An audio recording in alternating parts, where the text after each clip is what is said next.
Assalamualaikum warahmatullahi wabarakatuh. Bismillah, alhamdulillah, nahmaduhu ya dan jalali wal ikram. Assalatu wassalamu ala asrafil anbiya'i wal mursalin sayyidina wa maulana Muhammadin wa ala alihi wa sahbihi ajma'in, amma ba'd. Kaum muslimin pendengar setia Radio Dais, juga pemirsa MAJT TV dimanapun Anda berada, alhamdulillah segala puji milik Allah Subhanahu wa Ta'ala yang telah memberikan kita kebahagiaan, kenikmatan dunia maupun di akhirat nanti. Sehingga di kesempatan yang penuh berkah ini ya kaum muslimin, kita masih dijumpakan kembali oleh Allah Subhanahu wa Ta'ala di kajian sore dalam keadaan sehat walafiat. Tentunya salawat serta salam mari kita aturkan kepada junjungan kita Sayyidina Nabi Muhammad Sallallahu Alaihi Wasallam, yang mana kita nantikan syafaatnya beliau besok di hari Yaumul Qiyamah. Mudah-mudahan yang kaum muslimin, pendengar dan pemirsa, kita juga mendapatkan syafaat beliau besok di hari Yaumul Qiyamah. Amin, amin ya rabbal alamin. Baik kaum muslimin pendengar setia Radio Dais dan juga pemirsa MAJT TV dimanapun Anda berada, alhamdulillah narasumber kita sudah hadir di tengah-tengah kita. Untuk itu yuk kita sapa terlebih dahulu narasumber kita. Assalamualaikum Bib. Waalaikumsalam warahmatullahi wabarakatuh. Masya Allah, gimana kabarnya Bib? Alhamdulillah sehat walafiat. Alhamdulillah. Ini juga sehat ya. Alhamdulillah Bib, pangestunipun. Ini soalnya cuacanya ini ada perubahan iklim. Ya, perubahan musimnya. Mudah-mudahan semuanya yang mendengarkan dan yang hadir di sini diberikan kesehatan oleh Allah Subhanahu wa Ta'ala. Dan yang hari ini lagi tidak enak badan atau lagi sakit, mudah-mudahan Allah menyembuhkan penyakitnya dan mengangkat penyakitnya. Amin, amin ya rabbal alamin. Baik, di kajian sore kali ini yaitu tentang kitab Nasha'ihud Diniyah. Insya Allah tema yang kita ambil nanti ya kita usung adalah tentang sunnah-sunnah sholat berjamaah. Ya, masih nyambung yang kemarin. Untuk itu bagi para pendengar dan pemirsa yang ingin menyimak, silakan saja klik gelombangnya Radio Dais di frekuensi 107,9 FM atau bisa melalui live-nya FB-nya Radio Dais. Dan tentu nanti apabila pendengar dan pemirsa yang ingin bertanya di sesi yang kedua bisa melalui chatting WhatsApp-nya Radio Dais, yaitu di 0821 336 70.000 atau bisa melalui teleponnya Radio Dais di 024 6746 352. Untuk itu yuk kita sama-sama dengarkan kajian sore kali ini bersama dengan narasumber kita, beliau Bapak Habib Diyauddin Al-Mutahhar. Monggo Bib. Bismillahirrahmanirrahim. Alhamdulillah rabbil alamin. Wassallallahu wasallam wa baraka ala sayyidina Maulana Muhammadin wa alihi wa sahbihi ajma'in. Subhanaka la ilma lana illa ma 'allamtana innaka antal alimul hakim. Rabbi shrah li sadri wa yassir li amri wahlul 'uqdatam min lisani yafqahu qawli, ma ba'du. Alhamdulillah Allah Subhanahu wa taala masih memberikan kita kesehatan untuk melanjutkan ya, kajian dari kitab Nasha'ihud Diniyah karangan Habib Abdullah bin Alwi Haddad. Kita masih membahas tentang sunnah-sunnahnya sholat berjamaah. Ya, kalau kemarin kita sudah bahas bahwa di antara hal yang menunjang dari pahala kita yaitu jalan ke masjid, kemudian menanti ya dari sholat ke sholat. Ya, yang mana jalan menuju ke masjid ya. Satu langkah Allah Ta'ala angkat derajat kita, ya, kemudian satu langkah lagi Allah hapus kesalahan kita. Sementara menanti sholat disebutkan dalam sebuah riwayat ya, selama penantian tadi orang tadi dianggap seperti orang yang sedang sholat. Ya. Itu satu hal yang kemudian merangsang kita atau memotivasi kita ya untuk menjalankan sholat berjamaah benar-benar ya, semaksimal mungkin. Ya. Maka di sini kemudian Imam Haddad rahimahullah mulai menjelaskan atau melanjutkan kembali apa yang sudah beliau jelaskan, bahwa sunnah-sunnah sholat berjamaah ini banyak. Kalau ada orang bilang, ya ini kan kitab Nasha'ihud Diniyah, ini kan kitab tasawuf. Ya. Sementara bayangan orang tasawuf itu ya pokoknya terkait dengan penyakit hati, cara mengobati apa segala macam. Didikan hati. Ya, itu sebenarnya adalah salah persepsi, di mana sebenarnya tasawuf itu para ulama menyebutkan itu diambil dari potongan atau dari konten riwayat sebuah hadis yang diriwayatkan oleh Imam Muslim yang disebut dengan hadis Jibril. Di mana situ Nabi SAW menyebutkan al-ihsan an ta'budallaha ka'annaka tarahu. Ya, fa illam takun tarahu fa innahu yaraka. Ihsan itu adalah bagaimana engkau menyembah kepada Allah seakan-akan engkau melihat Allah. Dan kalaupun nggak sampai ke tahap itu, ya maka sadarilah bahwa Allah yang melihatmu. Ya. kalimat yang penting adalah anta'budallah. Ya. Berarti tasawuf atau ihsan, yang penting itu adalah bagaimana orang menyembah kepada Allah. Jadi itu mencakup ya sisi zahir maupun sisi batin. Yang kita tahu kalau sisi batin ya terkait dengan apa? Bagaimana kita menangani penyakit hati dan lain sebagainya. Sementara sisi zahir ya bentuk ibadah yang kesehari-hari kita jalankan. Sehingga kalau orang tanya apakah setiap orang itu bisa bertasawuf? Bisa. Ya. Dengan cara apa? Jalankan ibadah sebagaimana mestinya. Yang wajib jalankan, yang sunnah kalau mampu jalankan. Itu sudah merupakan bentuk kita bertasawuf, yang kemudian kita kenal dengan istilah tasawuf amali. Ya, tasawuf yang konteks standarnya adalah standar amal ibadah. Karena nanti ada beberapa ulama yang kemudian memecah konsentrasi tasawuf, ya, ada tasawuf amali, ada tasawuf falsafi dan seterusnya. Jadi jangan kaget kalau misalnya dengan baca kitab tasawuf kok isinya ini kok malah diajari sunah-sunah sholat, sunah-sunah puasa. Ini kok tasawuf kok seperti ini? Ya memang itu tasawuf yang sebenarnya. Itu yang kemudian kita sebut dengan tasawuf amali. Ya. Kita lanjut lagi di Nasruddin ini di mana yang Haddad masih melanjutkan tentang sunnah-sunnahnya sholat berjamaah. Di sini beliau menyatakan wa minal muta'akkidil ladzi yanbaghi i'tina'u bihi wal hirsu 'alaih, dan di antara hal yang ta'akkud ya yang dikuatkan atau dianjurkan dengan sangat kuat dan seyogianya kita perhatikan adalah al-mulazamatu lis-shaffil awal wal mudawamatu 'alal wuqufi fihi, yaitu berusaha untuk ya mulazamah, senantiasa melakukan ya terus-terusan berada di shaf pertama. Ya, berada di shaf pertama karena yang semakin dekat dengan imam. Ya. Jangan sebaliknya, karena kadang-kadang kita ini imamnya sebelah mana kita paling jauh dari imam ya. Kayak imamnya nyokot ya. Ya. Liqaulihi alaihi salatu wasallam, sebab Nabi sallallahu alaihi wasallam pernah bersabda, "Innallaha wa malaikatahu yusholluna 'alas sufufil muqaddamah." Al-muqaddimah. Sesungguhnya Allah Subhanahu wa taala dan para malaikatnya ya mendoakan orang-orang yang berada di shaf-shaf awal. Karena zahirnya ya ini kalau dulu kok diskriminasi kok shaf pertama tuh ada berdoa. Ya karena sebenarnya ketika orang datang atau lebih cepat mendekati imam itu menunjukkan bahwa dia adalah orang yang ya ghairahnya atau semangatnya dia untuk menjalankan sholat berjamaah itu tinggi. Maka hal yang wajar kalau kemudian orang yang punya semangat seperti itu dapat doa dari para malaikat dan dari Allah Subhanahu wa taala. Kalimat ini kemudian pakainya yusalluna, ya di mana para ulama menyebutkan bahwa salat atau shalawat dari Allah Subhanahu wa taala maknanya adalah rahmat. Jadi Allah menurunkan rahmatnya. Ya, sementara sholawat yang dari para malaikat disebutkan artinya adalah istighfar dari para malaikat untuk orang tadi. Sehingga kalau teks ini ya innallaha wa malaikatahu yusholluna 'ala sufufil muqaddamah, berarti Allah taala menurunkan rahmatnya dan para malaikat mendoakan maghfirah, mendoakan pengampunan bagi orang-orang yang sholatnya di shaf-shaf pertama. Ya, sementara bagi kalau sholawat dari sisi manusia disebutkan para ulama maknanya adalah doa. Jadi kita mendoakan orang tadi. Wa liqauli alaihi salatu wasallam, dan juga ada sabda Nabi sallallahu alaihi wasallam, "Law ya'lamun nasu ma fil adhani was-shaffil awwal, thumma lam yajidu illa an yastahimu alaihi lastahamu." Seandainya manusia mengetahui fadilah apa yang terdapat di azan, ya, fadilahnya azan, kemudian juga fadilah yang terdapat di shaf pertama, kemudian mereka tidak mendapati ya cara atau tempat di shaf pertama tadi kecuali dengan istahamu undi ya, kecuali dengan diundi supaya orang bisa azan atau bisa di shaf pertama, lastahamu, maka mereka pasti akan mengundinya. Ya. Saking besarnya fadilah yang ada di azan dan di shaf pertama.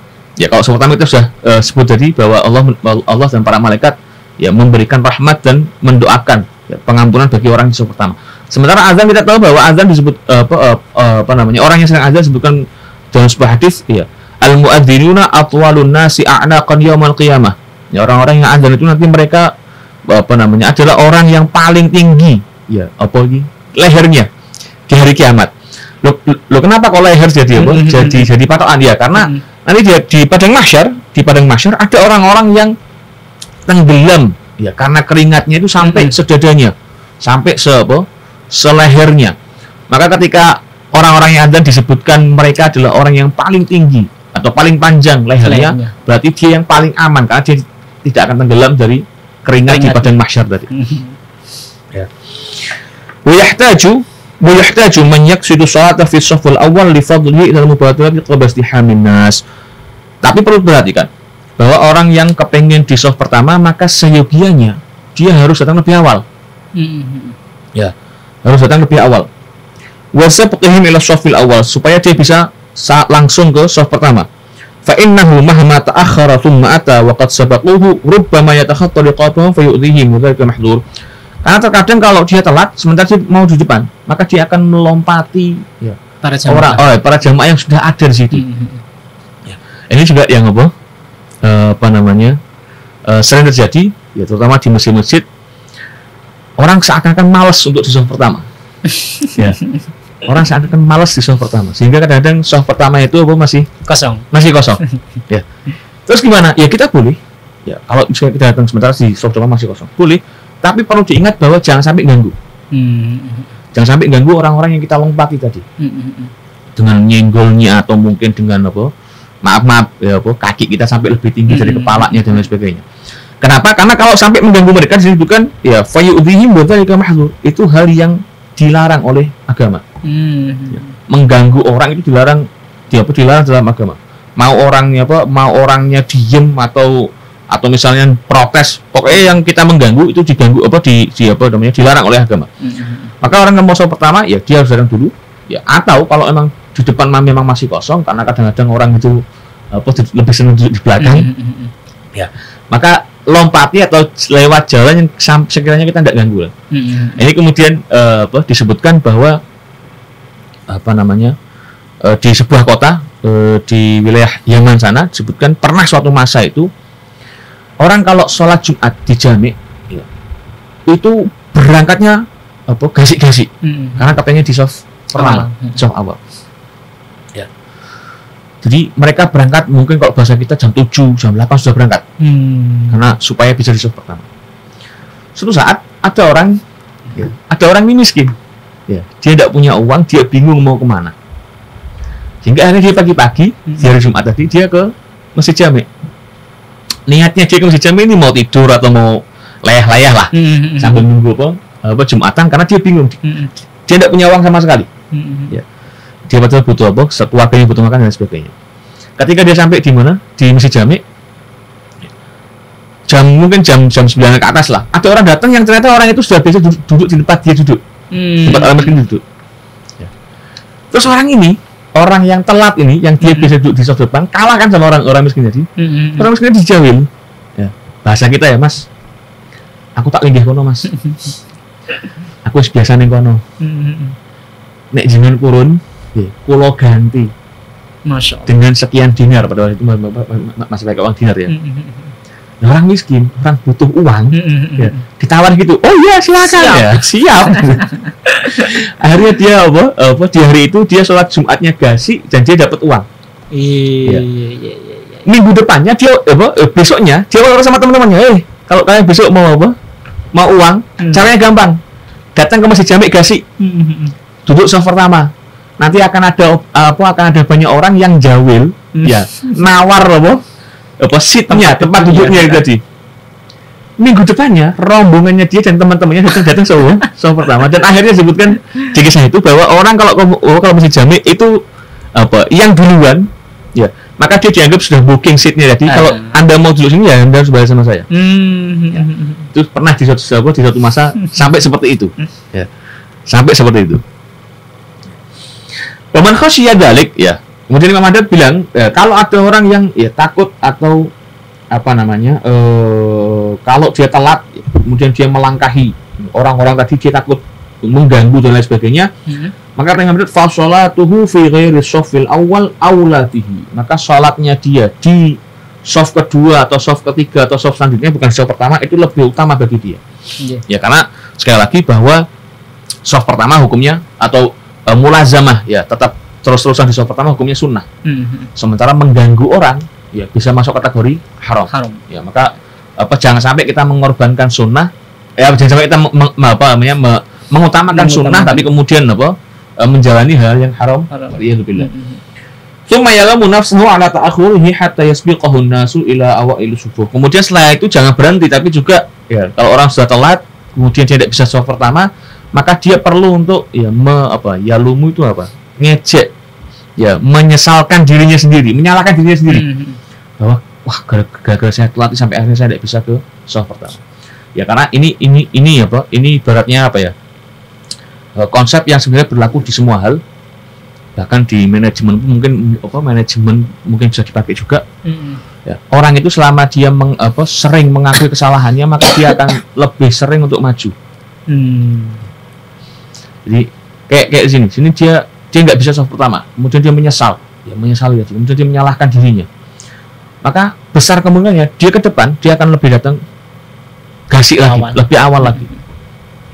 Dibanding dengan dia menyalahkan orang lain. Kalau sudah menyalahkan orang lain, ya itu semua sudah dipakai. Ya, di manajemen bisnis mungkin juga begitu. Ada orang punya kegagalan dalam bisnis misalnya. Kalau dia menyalahkan orang lain, ya dia mungkin tidak akan maju. Itu kalau dia kemudian menyalahkan dirinya sendiri. Introspeksi. Ya. Maka bisnisnya pun juga akan menjadi semakin maju. Betul. Maka ibadah pun juga begitu. Ya, ibadah itu kalau kita kelewatan ibadah, maka perlu kita introspeksi diri. Ya. Terutama apa hal yang kemudian menyebabkan kita tidak sampai ya mencapai atau menggapai ibadah yang kita harapkan tadi. Ya itu yang perlu diperhatikan. Ya fil hadis la yazalul aqwamun yata'akhiruna hatta yu'akhirahumullah. Dalam sebuah riwayat disebutkan bahwa Nabi SAW pernah menyebutkan ada orang-orang yang senantiasa dia berusaha selalu di belakang, ya sampai-sampai Allah pun akhirnya mengabulkan harapannya. Ya, kalau sering di belakang ya sudah, saya kasih Anda tempat yang paling belakang. Ya, termasuk dalam soal mengabulkan urusan kita. Ya. Kalau kita sering di belakang ya nanti Allah Taala pun kalau kita doa kepada Allah ya nanti takhir, ya, diundur. Waliyadzubillah. Wa min as-sunanil muhimmatil maghfuli anha taswiyatus sufufi wa tarashu biha. Kemudian beliau pindah ke sunnah yang lain yaitu taswiyatus sufuf, ya, meluruskan shaf. Wa tarashu fiha dan ngepaske, ya, atau merapatkan. Waqad qala alaihi salatu wasalam yatawalla fi'la dzalika bi nafsihi, dan Nabi sallallahu alaihi wasallam adalah orang yang ngurusi langsung. Ya, bahkan dalam sebuah riwayat Nabi sallallahu alaihi wasallam setiap mau salat berjamaah itu menyatakan atau mengucapkan kepada para jamaahnya, ya sawwu sufufakum.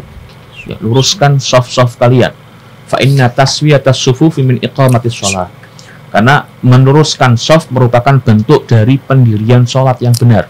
Kesempurnaan salat yang benar. Itu Nabi langsung yang ngomong gitu. Ya. Kalau kita kan biasanya di masjid kampung stawu, ya. Orang mungkin tidak paham stawu. Istawu artinya istawu, ya. Luruskan, ya. Luruskan. Istawu. Ya, cuman kadang-kadang sudah diringkas jadi stawu. Ala kulli hal, niatnya sama, ya. Jadi poinnya adalah imam ya menginfokan kepada para jamaahnya supaya meluruskan shafnya. Ya. Wa yaktsuru tahridhu alaihi wal amru bihi. Kemudian Nabi juga ya senantiasa memperbanyak untuk memotivasi para sahabat untuk meluruskan shaf.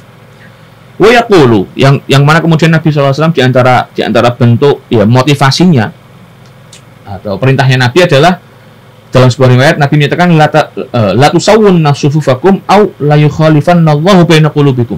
Ya, Nabi sampai dalam kutip tingkat mengancam. Ya. Kalian harus meluruskan shaf kalian, atau kalau enggak maka Allah Ta'ala akan membuat hati kalian saling berselisih. Ya, karena shaf lurus, ya, rapi, menandakan ya keseiramaan, ya, antara kedisiplinan antara satu jamaah dengan jamaah yang lain. Nabi sampai tingkat ngancam kalau kalian tidak mau seperti itu, ya, maka nanti Allah Ta'ala yang akan memperselisihkan di antara hati kalian. Alhamdulillah. Ya. Wa yaqulu, dan Nabi juga bersabda, inilah ara syayatin tadkhulu fi khalal sufuf. Ya, saya melihat setan-setan itu ya masuk di antara celah-celah yang ada di shaf-shaf salat tadi. Yakni biha al-furajal lati takunu fiha, ya di celah-celah yang ada di antara shaf tadi. Kemudian beliau memberikan bagaimana meluruskan dan merapatkan shaf yang benar, yang baik. Fayustahabbu, maka disunnahkan. Ya. ilsaqul manakibi bil manakibi ma'al taswiyah. Ya. Merapatkan pundak dengan pundak. Jadi antara pundak dengan pundak rapat. Ya. Nempel bahasanya gitu. Ya. Atau dalam kitab dalam kitab fikih biasanya disebutkan al-qadam bil qadam wal mankib bil mankib. Ya. Telapak dengan telapak, pundak dengan pundak. Bihaitsu la yakunu ahadun mutaqaddiman ala ahadin wala mutaakhiran anhu. Ya, sekiranya kalau sudah rapat seperti itu antara pundak dengan pundak, kaki dengan kaki, tidak ada yang merasa atau tidak ada yang terlihat lebih ke depan atau lebih ke belakang. Ya, sama. Fadzalika huwa sunnah. Itu yang kemudian sunnah wa yata'akkadul i'tina'u bidzalik wal amru minal a'immah. Yang kemudian dianjurkan dengan sangat supaya para imam ya merapikan atau memerintahkan hal semacam itu. Tapi ini sekali lagi bukan berarti kemudian kita harus ya kalau misalnya antara jamaah terlalu jauh terus kakinya kita melangkang misalnya. Atau rapat yang benar-benar rapat sampai kemudian kita terhalang untuk melaksanakan sunnah-sunnah lain dalam sholat. Rukun-rukun dalam sholat. Ya, apalagi sampai rukun. Ya. Di antaranya misalnya kalau kita terlalu rapat sampai rapat itu kadang-kadang kita sujud pun susah. Rukuk pun juga susah. Ya, rukuk pun susah. Bahkan kalau kita mau sunnah tawarruk saat tasyahud akhir pun juga menjadi susah. Maka harus merapatkan pundak dengan pundak, telapak kaki dengan telapak kaki. Perlu diingat bahwa jangan sampai kemudian menghalangi rukun atau sunnah-sunnah lain. Ya. Jadi jangan terus rapat banget sampai teman tuh cerita ada beberapa orang yang ya pokoknya dia harus rapat. Ya, rapat serapat-rapatnya. Sesuai dengan hadis Nabi. Iya, sesuai dengan hadis Nabi. Sampai akhirnya dia kalau sujud pun susah. Ya, sampai tangannya dipipis lah kalau Jawa bilang sampai gini ya. Iya. Itu malah kemudian kesalahan yang karena mengorbankan ya karena menjalankan sunnah kemudian mengorbankan sunnah yang lain. Ini bukan begitu ya. Kalau yang sebelumnya menjalankan sunnah dengan menjalani haram itu juga tidak boleh, maka kalau kemudian kita menjalankan sunnah jangan sampai juga menghalangi sunnah yang lain. Ya. Terutama yang sering terjadi adalah ketika soft yang terlalu rapat sampai akhirnya kita tidak bisa duduk tawarruk saat tasyahud akhir. Ya. Jadi sekali lagi bukan berarti kemudian rapat tidak bisa tidak. Tapi sekiranya rapat ini tidak menghalangi orang untuk menjalankan rukun dan sunnah-sunnah dalam sholat yang lain. Yaitu itu poinnya. Wahum bihi aula min ghairihim minal muslimin. Para yang paling afdal untuk memerintahkan hal semacam itu adalah para imam. Ya, imam yang memimpin sholat tadi. Fa innahum a'wanun 'alal birri wat taqwa. Ya, para imam tadi dan juga kalau imamnya misalnya sudah ngomong istawu, ya, luruskan. Terus masih ada orang yang masih melurus, ya kita disunnahkan untuk juga membantu meluruskan. Ya. Kenapa? Karena fa innahum a'wanun 'alal birri wat taqwa. Karena kaum muslimin, para imam tadi adalah orang-orang yang menjadi penolong atau saling tolong menolong dalam kebaikan dan dalam ketakwaan. Sebagaimana Allah Subhanahu wa taala berfirman, "Wa ta'awanu 'alal birri wat taqwa." Ya, saling tolong menolonglah kalian dalam kebaikan dan dalam ketakwaan. Wala ta'awanu 'alal itsmi wal 'udwan. Jangan tolong menolong dalam dosa dan permusuhan. Fa'alaika rahimakallahu ta'ala bil mubadarati ila shaffil awwal. Maka seyogianya engkau wahai orang yang dirahmati oleh Allah Subhanahu wa taala untuk bersegera menuju ke shaf pertama. Wa 'alaika bi rashis sufufi wa taswiyatiha mastata'ta. Kemudian hendaknya engkau juga meluruskan, merapatkan shaf semampumu. Ya. Jangan berlebihan, semampumu. Ya. Jangan terus sampai ngangkang dan sebagainya itu ya. Fa inna hadhihi sunnatun mayyitatun min sunani Rasulillah sallallahu alaihi wasallam. Karena ini kata Imam Ahmad ya di masa beliau sudah dianggap sebagai sunnah yang mayit, yang meninggal, yang tidak ada lagi yang menghidupkannya. Ya. Man ahyaha kana ma'ahu fil jannah kama warada. Barang siapa yang menghidupkan sunnah, maka sebagaimana dalam sebuah riwayat akan bersama dengan Nabi sallallahu alaihi wasallam. Disebut dalam sebuah riwayat hadis itu Nabi menyatakan man ahya sunnati faqad ahabbani wa man ahabbani kana ma'i fil jannah. Orang yang menghidupkan sunnahku maka dia sudah mencintaiku, dan orang yang mencintaiku maka dia akan masuk ke dalam surga. Wa alam anna min ahammil muhimmat mulazamatus sholawati fil jama'at kama taqaddam. Di antara hal yang paling penting adalah mulazamah, terus-terusan berjamaah dalam sholat. Sebagaimana sudah kita lewati. Wa huwa anihudul jamaah fi sholatil isya was subh asyaddu ta'kidan. Ya, dan yang paling afdal adalah sholat isya dan sholat subuh. Ya, sholat isya dan sholat subuh. Ya. Karena dalam sebuah riwayat disebutkan bahwa ya afdalus sholati 'alal munafiqina al-isya wa subuh. Ya. Yang sholat yang paling berat bagi orang-orang munafik itu adalah sholat isya dan sholat subuh. Terus kalau ditanya mana yang paling afdal, para ulama yang bukan yang paling afdal adalah subuh. Jamaah subuh terutama di hari Jumat. Ya. Jamaah subuh di hari Jumat. Kemudian sholat isya, ya sholat jamaah isya. Wa aktsaru fadlan, dan sholat subuh, sholat isya dan sholat subuh berjamaah itu lebih banyak keutamaannya. Di qoulihi alaihi salatu wasalam, bagaimana sabda Nabi sallallahu alaihi wasallam, man shallal isya fi jamaah, faka'annama qama nisfal lail. Barang siapa yang sholat isya berjamaah, seakan-akan dia sudah menghidupkan separuh malamnya. Wa man shalla subha fi jamaah, faka'annama qama laila kullah. Dan barang siapa yang menjalankan sholat subuh berjamaah, maka seakan-akan dia menghidupkan malam semuanya. Masya Allah. Nah, ini yang kemudian disebutkan oleh Imam Ibnu Rajab Al-Hambali di kitab Lataiful Ma'arif, ketika beliau membahas tentang bagaimana ihya'ul lailah, menghidupkan malam yang yang mulia.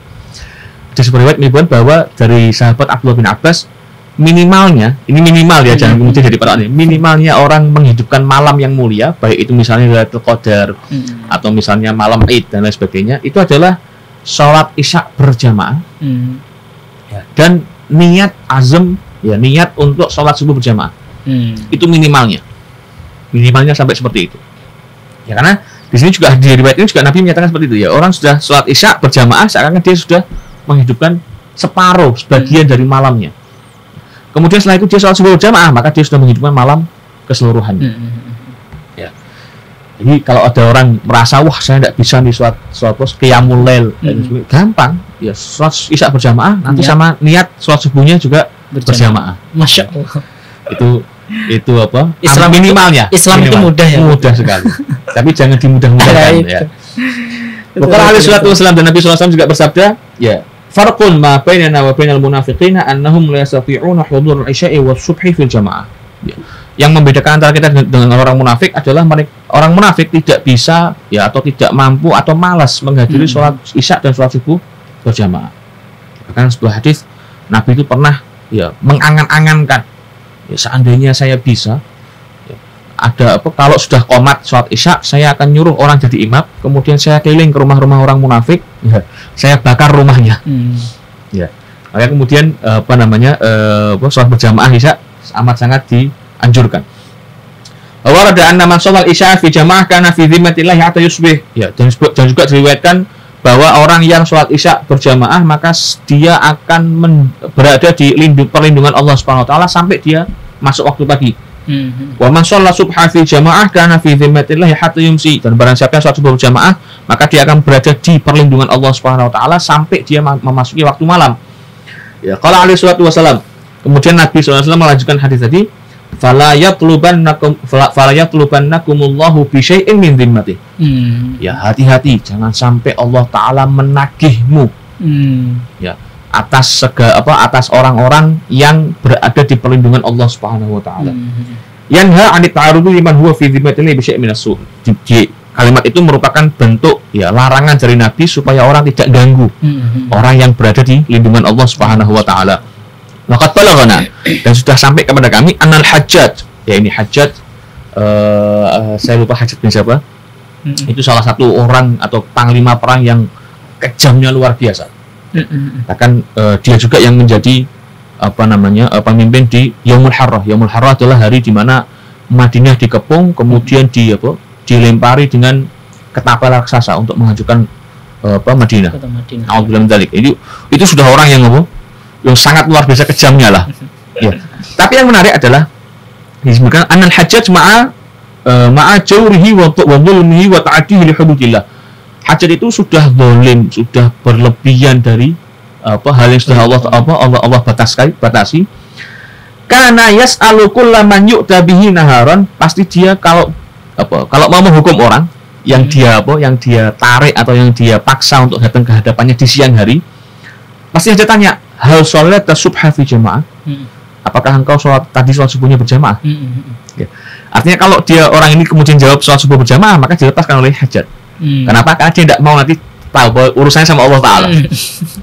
Ya, padahal Hajjaj sudah dikenal orang yang yang sudah kejam, zalim sampai seperti itu, tapi masih memperhatikan. Iya, kalau dia masih sholat subuh berjamaah, ya berarti dia di perlindungan Allah SWT sampai malam nih. Ya saya tidak mau nih, kalau orang ini lagi di dalam perlindungan Allah, ya saya tidak mau urusan. Karena kalau saya apa-apain dia, ya nanti saya urusannya sama Allah langsung. Ya. Itu sampai saking masih takutnya. Ingat ya, masih ingat ya. Fa'in qala na'am khalasa bihi. Ya, orang ini kalau dia jawabnya na'am, iya, saya sholat jamaah tadi, sholat subuh jamaah dilepas semua hajat. Bebas. Maka fatayatubahu Allah bi syai'in min dhimmati, karena hajat takut kalau nanti di akhirat dia dimintai tanggung jawab. Ya, ini orang sudah dalam perlindunganku, kenapa kok kamu masih zalim terhadapnya? Ya waliyadzubillah. Ini juga hajat salah satu orang yang punya jasa besar bagi umat Islam, terutama bagi kita orang-orang yang di luar orang Arab. Di mana hajat adalah orang yang disebutkan para ulama orang yang memerintahkan untuk pemberian titik ya di huruf-huruf hijaiyah. Karena dalam di masa Nabi itu huruf hijaiyah belum ada titiknya. Ya, lah hajat yang memerintahkan untuk ada ya orang tim khusus yang bagian khusus bikin titik-titik titik-titik di huruf-huruf hijaiyah yang sebelumnya belum pernah ada titik. Jadi salah satu jasanya hajat, walaupun di sisi lain juga banyak kisah-kisahnya yang kurang ajar, yang zalim. Jadi orang itu kurang lebih ya. Ada lebihnya dan kurangnya. Wallahu a'lam bishawab. Baik, Bib. Alhamdulillah penjelasannya ini sangat jelas sekali ya. Jadi kaum muslimin pendengar setia Radio Dais, kita pembahasan ini adalah tentang sunnah ya. Sekali lagi tentang sunnah, bukan tentang kewajiban atau bukan tentang syarat dan rukun. Ini adalah sunnah. Jadi kalau misal kita melaksanakan sunnah ini, insya Allah keberkahan, kenikmatan akan kita dapatkan. Tetapi kalau kita tidak melaksanakan sunnah ini juga tidak apa-apa, karena ini adalah sunnah. Baik, Habib, ya, kita rehat sejenak sambil menunggu penanya dari para pendengar setia Radio Dais, karena mungkin waktu kita agak sedikit singkat ya. Baik, pendengar setia Radio Dais, kita akan break sejenak setelah satu nada berikut.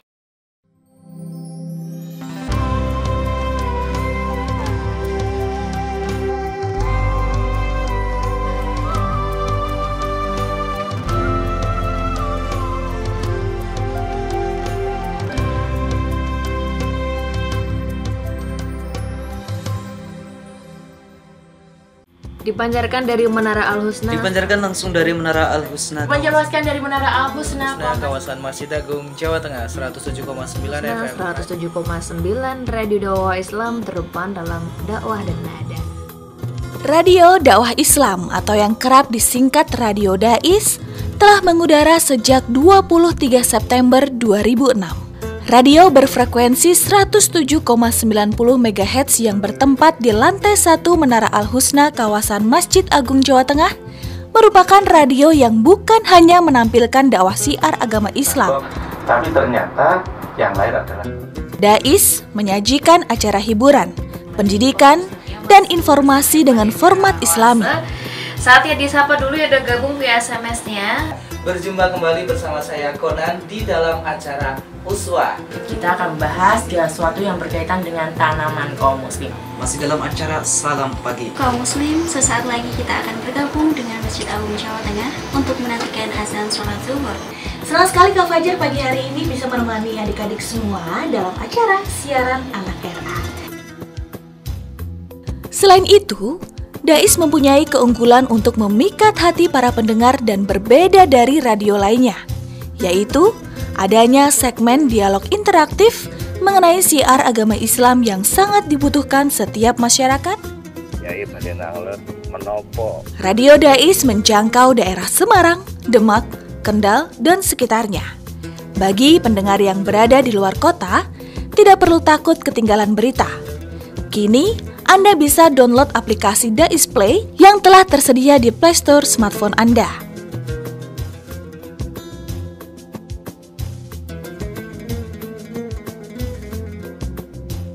Radio Dais, terdepan dalam dakwah dan nada.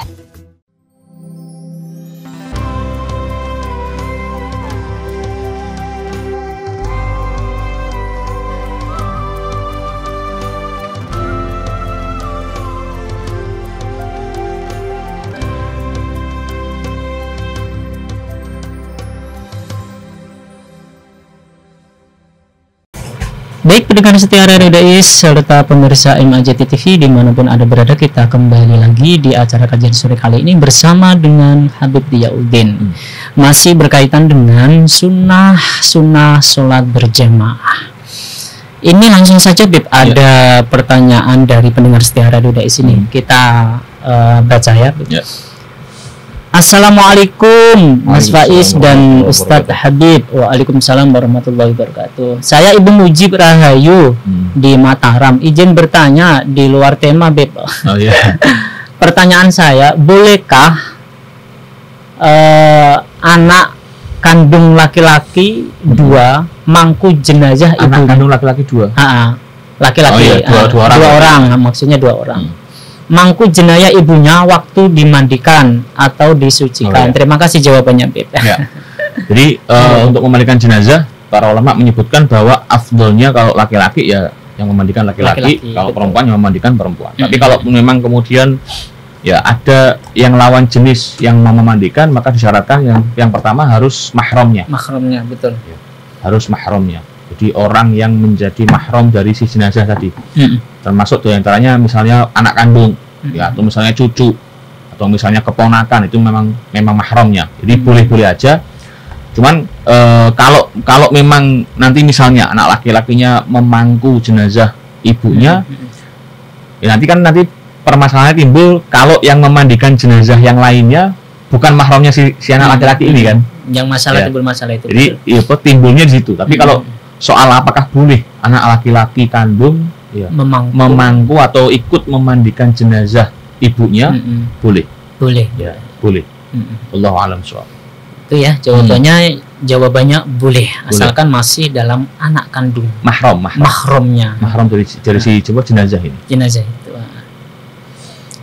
Ini Beb, masih berkaitan dengan tadi Beb, penjelasan tadi tentang sunnah-sunnahnya sholat berjamaah. Saat sholat Jumat ini Beb, saat sholat Jumat ya, kadang orang itu masuk di depan ada sop kosong, masuk habis itu melompati beberapa, terus habis itu melaksanakan sholat sunnah. Mungkin sholat sunnah tahiyatul masjid atau sholat sunnah sebelum melaksanakan sholat Jumat. Lah di situ padahal posisi khotib sedang berkhutbah. Gimana Bib? Apakah itu tidak apa-apa? Apakah kalau bisa jangan? Ya itu pernah dibahas sama salah seorang, atau pernah ditulis sebuah risalah khusus oleh Syekh Ismail Zain, ya, Syafi'i, salah seorang ulama yang tinggal di Mekah sana. Jadi diperdebatkan apakah boleh ada orang saat khatib ya di sholat Jumat sedang khutbah untuk dia sholat sunnah. Yang kemudian beliau menukil sebuah hadis, saya lupa di Abu Dawud atau di mana, saya lupa, pokoknya di salah satu kutubus sitah itu, bahwa pernah Nabi SAW saat sedang khutbah, ya saat sedang khutbah itu ada satu sahabat masuk ke masjid langsung duduk.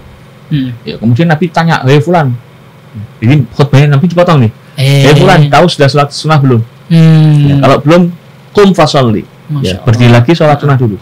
Ya, itu yang kemudian menjadi dasar bahwa boleh orang saat khotib sholat Jumat sedang khutbah untuk sholat sunnah. Ya. Niatnya apa? Ya bisa tahiyatul masjid atau misalnya bisa qobliyah. Ya qobliyah dhuhr atau qobliyah Jumat. Ya. Tapi tetap para ulama kemudian menganjurkan semaksimalnya jangan terlalu panjang. Ya, kenapa? Karena mendengarkan khutbah juga sebuah hal yang baik, ya, sebuah hal yang dianjurkan. Maka yang sholat sunnah tadi, kalau sudah khatib sudah terlanjur khutbah, ya sudah sholat sunnahnya yang ringan-ringan aja. Ya, jangan terlalu panjang. Ya, cukup 2 rakaat, ya, atau 2 rakaat selesai langsung dengarkan khutbah. Jadi poinnya situ ya boleh, tapi dianjurkan ringan, ya, sholat sunnah yang ringan, jangan yang kelamaan. Wallahu a'lam. Ya, ini artinya posisi sholatnya itu di depan gitu loh. Tidak ada masalah. Selama ada jarak atau ada sutroh, ya, ada penghalang, boleh-boleh aja. Boleh-boleh saja. Baik ya. Jadi gini para pendengar dan pemirsa ya.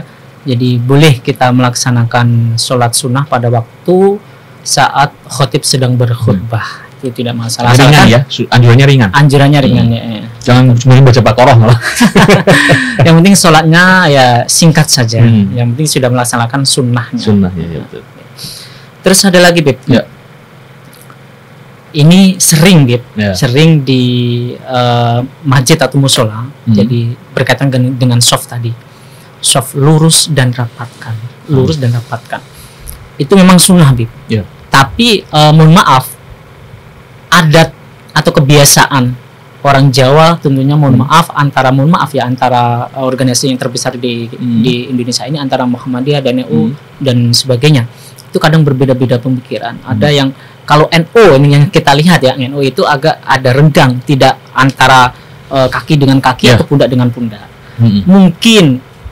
Mungkin dia mempunyai persepsi bahwa nanti kalau saya bersenggolan dengannya maka saya akan menghilangkan konsentrasi sholatnya dan sebagainya. Itu gimana, Bib? Ya, jadi poinnya yang disebut dengan ilsok ya. Ilsok itu nempelkan. Itu tidak harus terus langsung tempelkan pundak sama pundak, ya, betul. Pokoknya lurus, sejajar.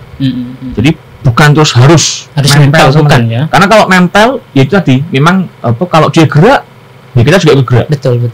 Iya kan? Dan kalau dia misalnya gitu, seolah-olah kita nanti malah kayak teralihkan. Jadi ilsok yang dimaksud bukan harus nempel tapi sejajar.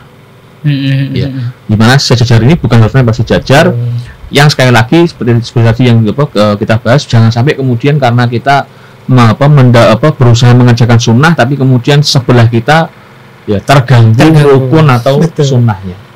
Jadi memang yang paling afdol ya itu ya rapat dalam arti ya jangan sampai nyenggol, jangan sampai segala macam ya tapi rapat ya. Karena kalau terlalu longgar juga bukan termasuk itu sunnah tadi ya. Ada sunnah ada yang kurang lah dari pasangan tadi. Tapi kalau terlalu rapat juga malah mengganggu sholatnya orang.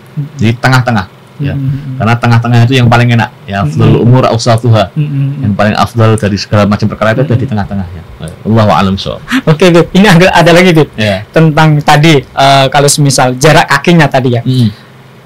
Antara jamaah satu dengan jamaah yang lain berdampingan. Dan yang satu mohon maaf, yang satu itu kakinya rapat. Yang satu kakinya menggang. Sehingga ketika dia menggang dan mengganggu si yang jamaah yang rapat ini, yang rapat ini berpikiran, oh ini saya batal enggak ya, konsentrasi saya sudah hilang ini. Nah itu gimana, Beb? Apakah dia itu tetap melanjutkan ataukah dia ya udahlah tetap melanjutkan aja ya. Jadi, jangan kemudian teralihkan sampai meyakini bahwa ini kalau saya terganggu pengalihan saya terus kemudian soal saya batal, enggak, tetap dilanjutkan. Cuma kalau ada teman yang rada nyelelek itu nek sing tidak sisan ya. Boleh itu. Tidak boleh itu ya. Tidak boleh. Cuman untuk mengingatkan bahwa betul meluruskan shaf, merapatkan shaf bukan sampai seperti itu. Toh itu hanya sunnah. Ya Allah ya. Baik, pendengar setia Radio Dais dan juga pemirsa MLJT TV dimanapun Anda berada, Bib, kita waktunya sudah mepet, sudah habis. Untuk itu minta doanya, Bib, agar kajian sore ini menjadi ilmu yang berkah. Amin. Dan kajian ini menjadi berkah untuk kita semua. Amin. Monggo, Bib. Bismillahirrahmanirrahim. Rabbana anfa'na bima 'allamtana, Rabbi 'allimna alladhi yanfa'una, Rabbi faqihna wa faqih ahlana wa qarabatin lana fi dinina مع أهل القطر أنثى وذكر ربي وفقنا ووفقهم لما ترتضي قولا وفعلا كرما وارزق الكل حلالا دائما وأخل أتقيا علما نحظى بالخير ونكفى كل شر ربنا أصلح لنا كل شؤون وأقر بالرضا منك العيون وقضي عنا ربنا كل الديون قبل أن تأتينا رسل المنون واغفر واستر أنت أكرم من ستر وصلاة الله تغشى المصطفى من إلا الحق دعانا والوفا بكتاب فيه للناس شفاء وعلى الآل الكرام شرفاء وعلى الصحب المصابيح الغرر اللهم الطف بنا والمسلمين اللهم فرج عنا والمسلمين اللهم انصر الإسلام والمسلمين اللهم احفظنا وإياهم من الفتن والمحن ما ظهر منها وما بطن اللهم سلمنا والمسلمين وعافنا والمسلمين وقنا وإياهم شر مصائب الدنيا والدين ربنا آتنا في الدنيا حسنة وفي الآخرة حسنة وقنا عذاب النار صلى الله على سيدنا مولانا محمد وآله وصحبه وسلم walhamdulillahi rabbil alamin. Baik, pendengar setia Radio Dais dan juga pemirsa MAJT TV dimanapun Anda berada, kajian sore kali ini sudah selesai. Untuk itu saya Faiz undur diri. Assalamualaikum warahmatullahi wabarakatuh. Waalaikumsalam.